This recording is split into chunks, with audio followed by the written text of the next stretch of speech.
Oi, eu sou Karina Almeida e tá começando mais um da série aqui do meu canal, novo. O mundo espiritual é real e eu posso provar. E vai ter outros temas, tá? Como fatos espirituais não acontecem só comigo. E eu vou estar trazendo pra vocês porque o Senhor colocou isso no meu coração. E é isso, vou começar a postar aqui.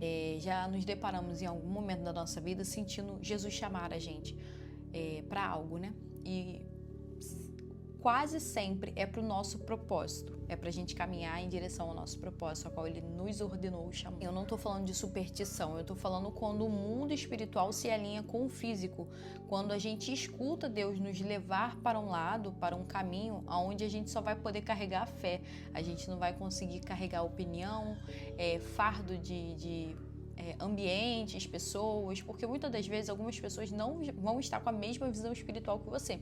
Então você vai ter que entrar naquele processo de separação sozinho.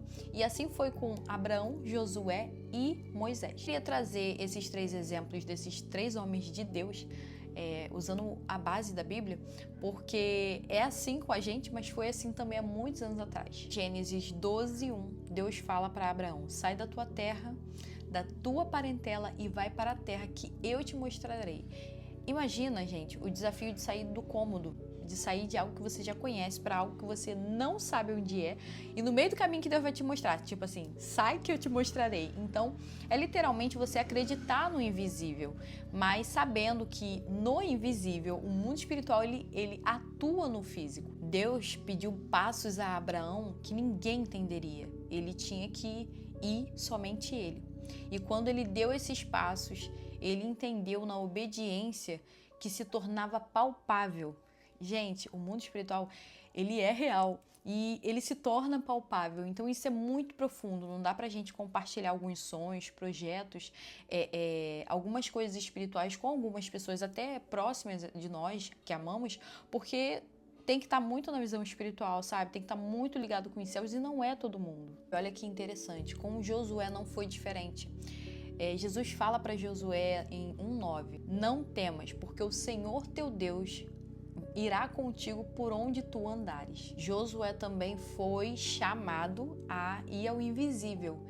E lendo ali a passagem, né, em alguns momentos, com certeza, ele deve ter se sentido sozinho, tipo, Jesus, você me pediu para ir e agora eu tô me sentindo num deserto, você tá comigo, mas quando a gente se coloca na posição e a gente obedece e a gente se mantém ali numa intimidade com Deus, ele responde a gente. Então, assim, Deus vai e fala com ele que estará com ele em qualquer, né? Seja forte, seja corajoso, encoraja, tem de ânimo.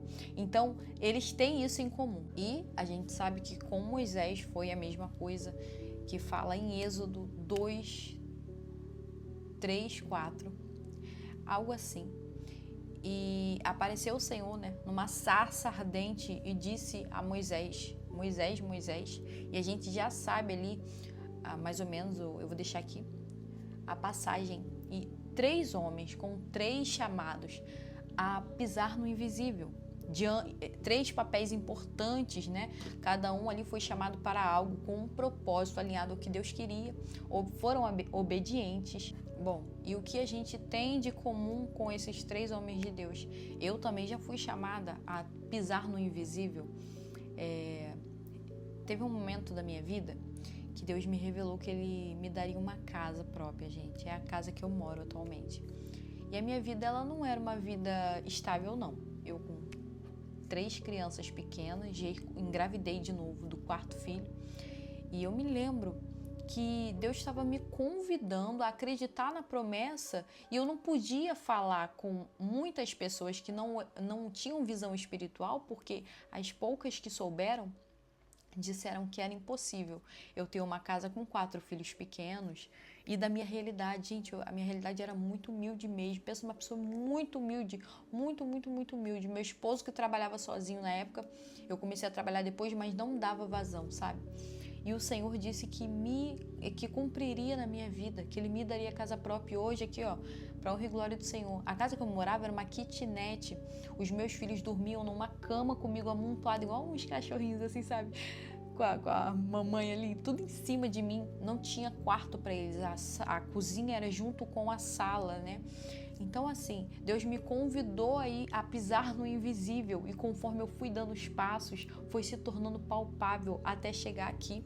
E Deus fez grandes coisas na minha vida. E assim é também na sua vida. Deus te convida para sair da tua tenda, Deus te convida para ficar à frente de um povo, Deus te convida para libertar o povo do Egito, mas é necessário que você obedeça, que você dê os primeiros passos, que Deus vai colocar todo o restante do chão. E isso não é conto da carochinha, isso é fato, isso é testemunho. Eu vivi isso e você também pode viver. Não olhe para você nem para as circunstâncias. Se Deus mandou você ir, andar, sair, começar, ir adiante, pode acreditar que Ele está te chamando para o espiritual, mas Ele vai se manifestar com o decorrer dos seus passos ali, na confiança nele. É isso que Ele precisa, que a gente confie nele plenamente para que Ele se manifeste e se torne palpável a promessa. Graça e paz, Deus abençoe você.